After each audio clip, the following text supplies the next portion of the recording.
So today I'm going to try to install this slip-on tub spout. It's got like a shark bite connector, I guess, but it's a whole tub spout. I didn't even know they made these things, so that's pretty cool.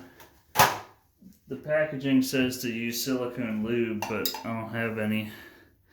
But I polished my pipe pretty good, so hopefully it'll go on without any problems. I guess first you gotta loosen that screw. And the package did also say to make sure the pipe's between 2 and 3 inches, and it should just slide on. Hopefully. Maybe some of that lube would have been a good thing to have.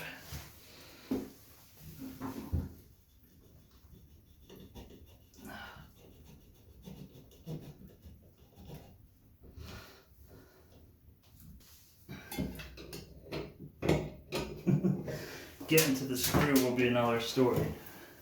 But